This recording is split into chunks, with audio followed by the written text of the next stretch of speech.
here in Durban, an important trade gateway into Africa, in demonstration of our will as a people to defy the dark clouds cast by the COVID-19 pandemic and continue our journey towards collective self-reliance as Africans. We hinge our faith on trade, that powerful tool that can be a source for good and bad. It was trade that led to the fragmentation of Africa. It was trade that took millions of Africans against their will into slavery in faraway lands. Today, we embrace the same trade as an instrument for progress, as a tool for reversing the damage it inflicted on Africa over so many decades. The history of KwaZulu-Natal province underscores the power of trade. It tells us a tale of a province that suffered immensely in the hands of those attracted by its wealth and ease of access to the rest of the world, but which has also flourished because of the gateway it offers to the world. So as the KwaZulu-Natal province hosts the second edition of the Inter-African Trade Fair, it proves beyond doubt that just as it has helped to integrate Africa into the global economy, it can also integrate Africa as a people. Special thanks to His Excellency President Cyril Ramaphosa and the government of South Africa for their strong support for this trade fair, and for receiving our leaders and all delegates, performers, buyers, sponsors, exhibitors, journalists, and everybody with open arms. We're able to assemble here physically because of President Ramaphosa's bold and visionary leadership in creating the African Vaccine Acquisition Task Team,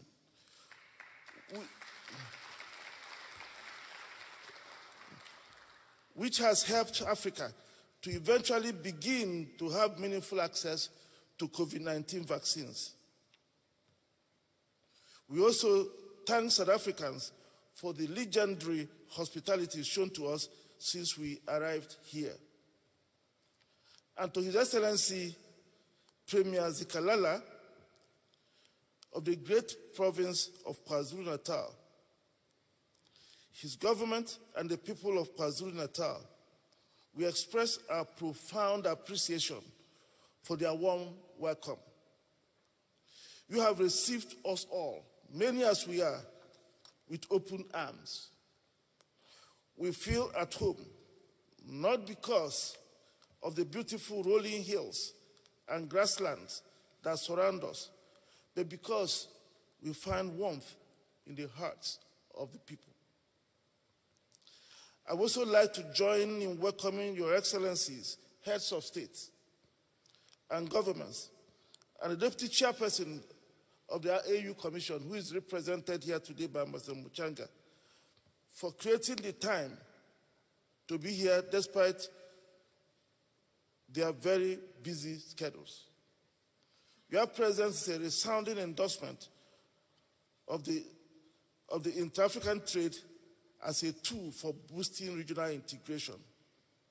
I hope it will be understood if I especially thank my President, His Excellency Muhammadu Buhari, for joining us today with a strong delegation to support us, just as he has supported the bank over so many years. I would also like to respectfully acknowledge with much appreciation the presence of other AU commissioners here present. I also know that Her Excellency Vera Songwe made all effort to be here, but she's not. But I had to pay special tribute to her for all the support she's been giving us as a bank and also in organizing this trade fair. My special thanks to the ministers and distinguished leaders of African and international organizations and the esteemed guests for joining us to mark this auspicious occasion. Your presence reflects your firm belief in the transformative power of intra-African trade fair, as well as the enduring bond of friendship we enjoy. And to you, our sponsors, the exhibitors, buyers, performers, and indeed our youth, on whom our future lies, I say a big welcome. And big thanks for rising to the opportunity the trade fair offers. Your Excellencies, distinguished ladies and gentlemen, we must all be proud to have reignited the flame lit decades ago, but which prematurely burned out. The Organization of African Unity held the first ever Pan-African Trade Fair in 1972. The All-Africa Trade Fair, as it was then branded, was held under the theme to promote intra-African trade, intensify the appropriate trade infrastructure, and develop economic cooperation at all levels. His Excellency President Jomo Z. Kenyatta, in his welcome remarks at the event, said, and I quote, "This fair will send out to the world an inspiring message of the brotherhood of Africa. It will also represent in a most practical fashion the determination of modern Africa to proceed along highways of more rapid development and greater self-reliance through the proper deployment of our own talents and resources. Against the background of social events and cultural entertainment, this trade fair will be unique in its assembly of natural and manufactured goods and through its display of commercial potential," unquote. That vision is alive with us today, as it was in 1972. It underscores why we are gathered here in Durban and validates our determination to forge ahead as an integrated continent with shared aspirations. It also underpins our commitment to meet every 2 years under the auspices of the Inter-African Trade Fair to celebrate our cultures, share ideas and experiences, to trade amongst ourselves in unique product offerings, and discuss investment opportunities.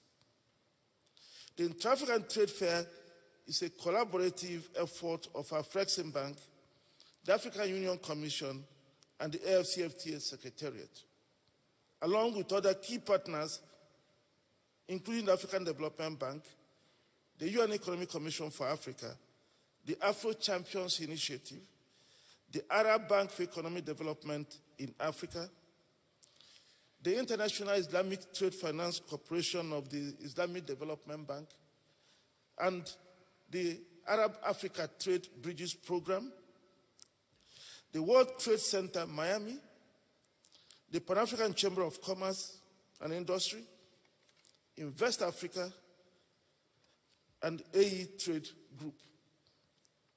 The journey began in 2018 when the first edition of the fair was held in Cairo under the auspices of His Excellency President Abdel Fattah al-Sisi, President of the Arab Republic of Egypt.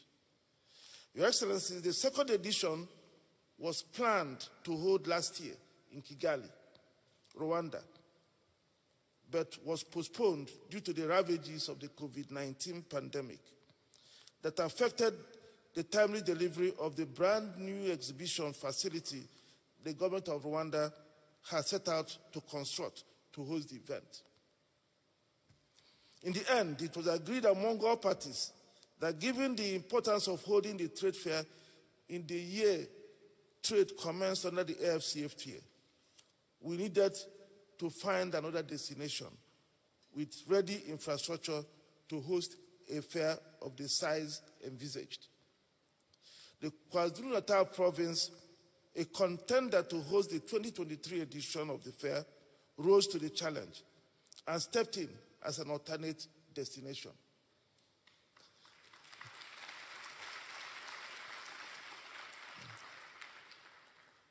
We thank the government of the KwaZulu-Natal province and the South African government for accepting to host the trade fair despite the very short notice.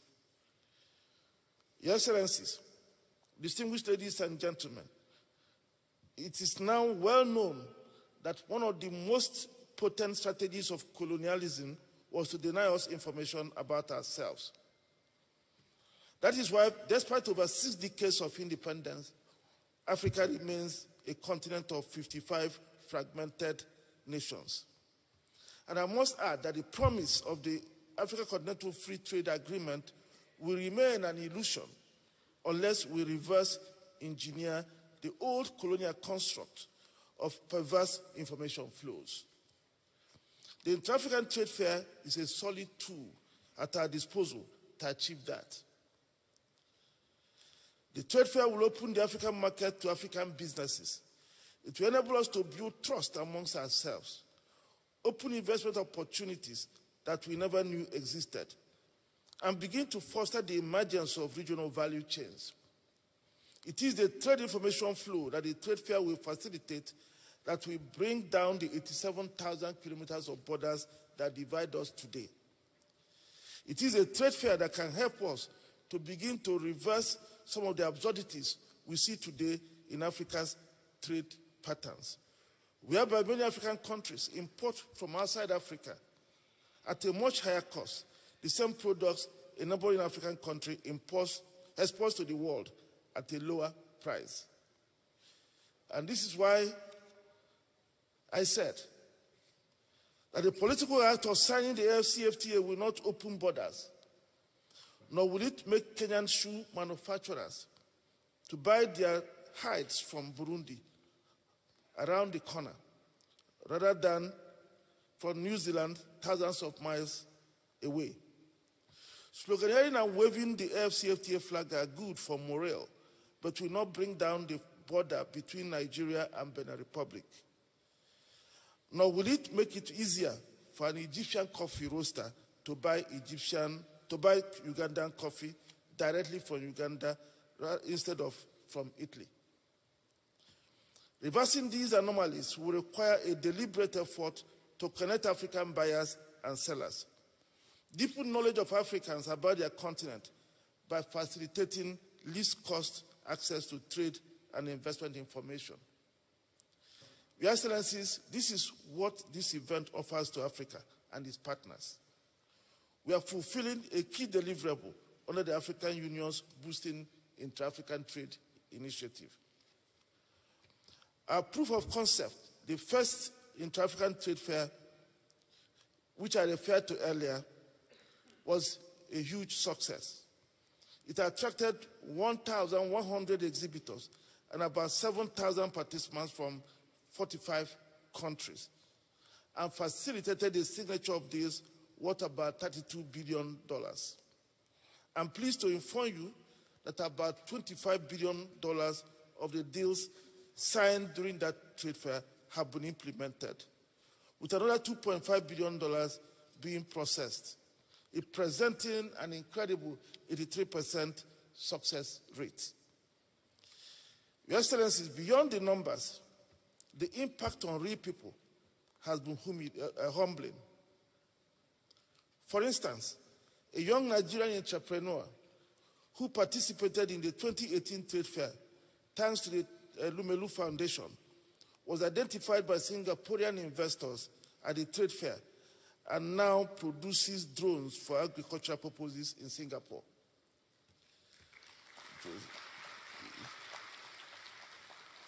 It was at the 2018 trade fair that the government of South Sudan and Saudi Electric of Egypt entered a deal that led to the development of a major solar power project underway in South Sudan. It was at the 2018 trade fair that the largest intra-African EPC contract for a hydroelectric power project in an amount of $2.9 billion was signed between the government of Tanzania and two leading Egyptian engineering firms, namely El Saudi Electric and Arab contractors. The financing was coordinated. The financing was coordinated by Afreximbank and was fully funded by a consortium of African banks with no banks from outside Africa. The project will generate 2,100 megawatts of hydroelectric power, representing 42% of the Tanzanian goal of generating 5,000 megawatts by 2025. It will also create 6,000 jobs in both Egypt and Tanzania. Your Excellencies, the platform we have created does not end at showcasing the array of products and services offerings in Africa. We follow the signed deals to ultimate closures. We provide financing and advisory services to attract African and international partnerships into projects. And where projects are only at a concept stage, we avail our project facility to bring the concepts into bankable propositions. Afreximbank subsidiary, the Fund for Export Development in Africa, steps in if equity becomes a binding constraint. As you can see, the Intra-African Trade Fair platform offers a comprehensive solution. It is not just a trade fair.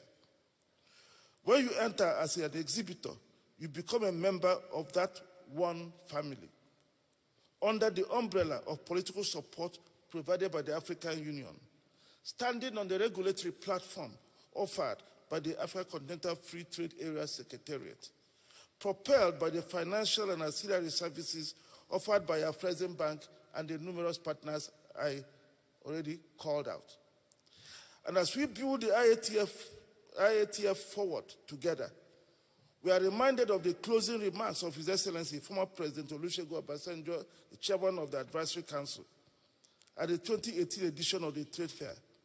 He said, and I quote, "From all accounts, this maiden event has been successful beyond my own expectations. We have put our hands on the plow and we cannot look back," unquote. We have come to Durban with the plow firmly in our grips. We have set high targets for the 2021 edition. We expect at least 1,000 exhibitors. I'm aware that we've achieved about 1,100 exhibitors.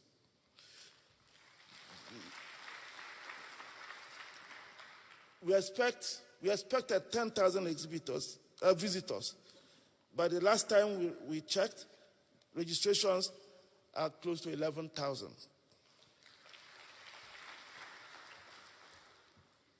We have 92 countries represented in this trade fair. And we're expecting that deals worth about $40 billion will be closed. We've also introduced new elements that, in our view, will help create continental value chains. The IATF partners have collaborated with the African Association of Automotive Manufacturers to introduce a biennial Pan-African Auto Show as an integral part of the trade fair. We have launched this collaboration here in Durban, a city that is doing its best to become one of the big auto hubs on the continent. We recognize that a robust automotive industry can catalyze the emergence of interconnected supply chains spread across the continent. With an average vehicle boasting over 30,000 components, a vibrant automotive sector can trigger the emergence of rubber and rubber-related auto parts industries in rubber-producing countries of Nigeria, Cameroon, Cote d'Ivoire. It will also boost activities in metals-producing countries and also in leather-producing countries. It will also foster the development of petrochemical industry. The auto industry is a big enabler, can be a big enabler for industrialization on our continent. It is for this reason that the Iatf partners are working with the Association of African Automotive Manufacturers under Afreximbank grant funding to put in place a continental automotive strategy. That is why Afreximbank has supported the African Regional Standards Organization. We have also expanded the culture and creatives event to showcase the continent's vast cultural diversity and abundant creative talents. Under the platform Creative Africa Nexus, the fairgrounds will come alive from November 19 with music, dance, art, craft, fashion, poetry, and the best of Africa's creative talents at home and for the diaspora.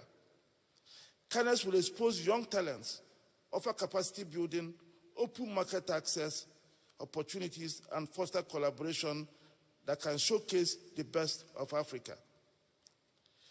We invite you to participate actively and thank our sponsors for their support.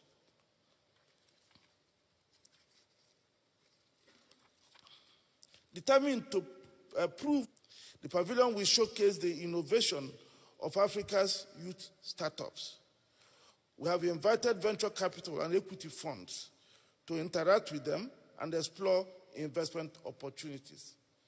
Special thanks to AE Trade, Tony Elumelu Foundation, Bank of Industry Nigeria, the province of KwaZulu-Natal, and others who worked with Afreximbank, the African Union Commission, and the AFCFTA Secretariat to make this possible.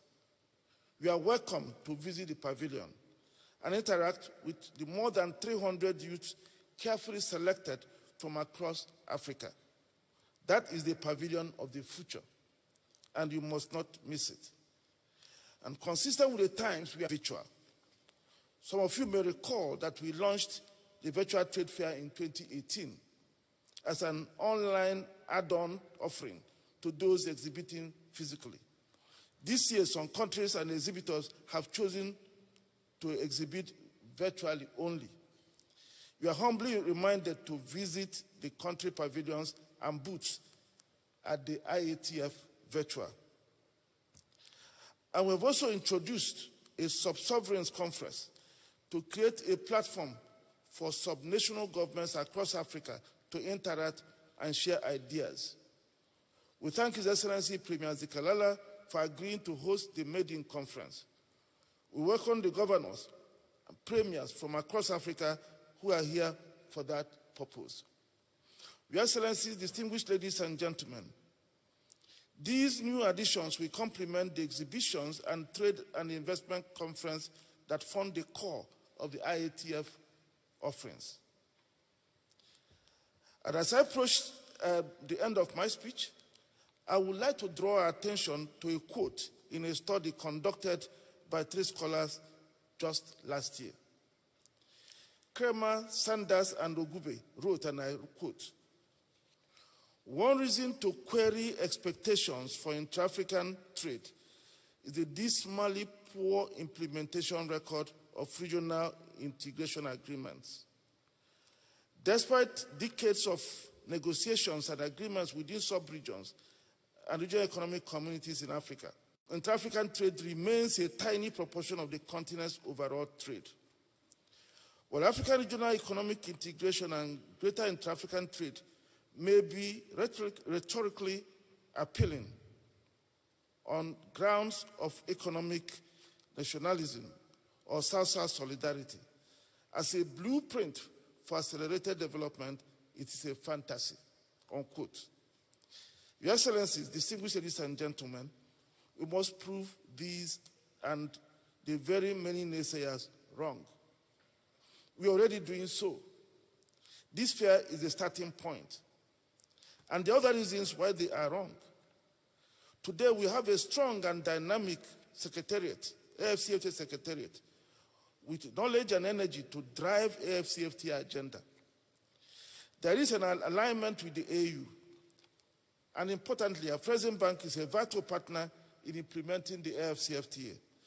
filling a critical financing gap that has been the bane of other sub-regional arrangements. Your Excellencies, trade agreements have worked in more mature markets because they have institutional mechanisms that support their implementation. Africa is beginning to build its own institutions. Afreximbank is one of them. That is why the bank is unrelenting in its support for the AFCFTA. That is why we'll never look back in making sure that it works. For instance, we have committed to disbursing $40 billion to support intra-African trade over the next 5 years, building on the $20 billion disbursed in the past 5 years. We are able to do this because the African Union had endorsed the recapitalization of Afreximbank to double its capacity to be able to support the continent. So we give back by doubling the support for intra-African trade.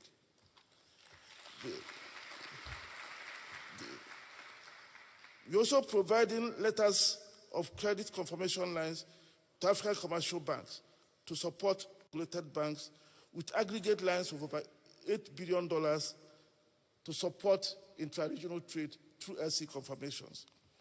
The bank has so far onboarded nearly 480 and is today the bank with the widest messaging links with African banks in the world. Working with the AU and the FCFTA Secretariat, we have created a Pan-African payment and settlement system to facilitate cross-border payments in national currencies. The system, which is currently piloting in the West African Monetary Zone, will strengthen national currencies, integrate Africa's payment infrastructure, and save the continent about $5 billion in transfer charges we pay to others annually. Above all, it will return to Africa large volumes of trade diverted away from the continent due to currency issues. Afreximbank is supporting the pilot in an amount of $500 million and expects to expand this to $3 billion when the payment system becomes continentally adopted. We are also piloting an Africa Collaborative Transit Guarantee Scheme in the COMESA region. This will facilitate an uninterrupted flow of goods across multiple borders with a single transit bond operating on a risk-sharing platform with country-specific issuers. Afreximbank is committing $1 billion to the scheme.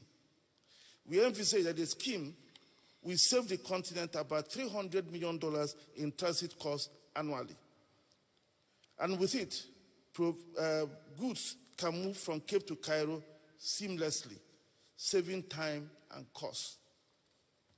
We have created a trade information portal that will complement the trade observatory that the AU is currently implementing.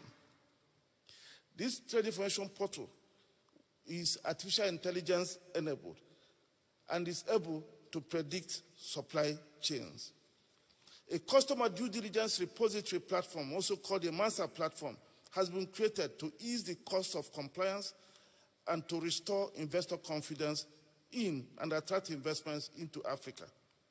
The MASA platform issues African entity identifier numbers that act as a passport for accessing certain services. About 1,500 entities from all across Africa have already been onboarded on this platform. We are working with the AFCFTA Secretariat to create an $8 billion AFCFTA adjustment facility that will cushion African countries from fiscal revenue losses from the tariff removals associated with the AFCFTA, and to help the private sector to retool their operations as they reorient the operations towards the continental market. We have also created a subsidiary, a fund called the Fund for Export Development in Africa, to support manufacturing, because we know that equity, patient capital is something that we need if we truly want to industrialize the continent. Also, the bank has launched the Africa Quality Assurance Centers, through which it is developing quality infrastructure with up-to-date technology for the testing and certification of agro-processed and manufactured goods for intra-African trade and trade with the world. In addition to the automotive standards, which we have helped to harmonize, we have also far supported the harmonization of 121 standards for healthcare and medical equipment. And we thank the Islamic Development Bank Group, the UNECA, for working with us and the AU to achieve this. Your Excellencies, these are among the many initiatives we are implementing to guarantee the success of the AFCFTA. We invite you to visit Afreximbank Pavilion to see for yourselves the interventions, products, and facilities available at Afreximbank. Our team members are there to answer your questions. Permit me now to once again thank His Excellency President Cyril Ramaphosa, all the heads of state and governments here present, the Honorable Premier Silezi Kalala, and all distinguished guests for joining this opening ceremony. I also like to especially thank the sponsors for their generosity. Without them, this event would have been difficult to host. Special thanks to His Excellency Chief Olusegun Obasanjo, Chair of the Iatf Advisory Council and former President of Nigeria, as well as to Mr. Jean-Louis Ekra, the Vice Chair of the Advisory Council, for the enormous support and sacrifice they and the members of the Council had to go through. We met 14 times over the past few years, which made it possible for this event to be held today. Our appreciation also goes to the event organizers, READ, Brand Communications, and others.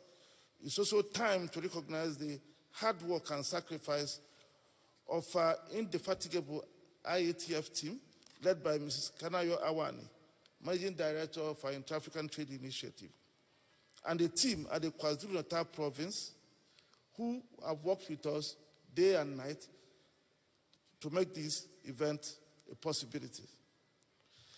I congratulate us all for being able to do this, even in the midst of a pandemic. I thank you for your kind attention.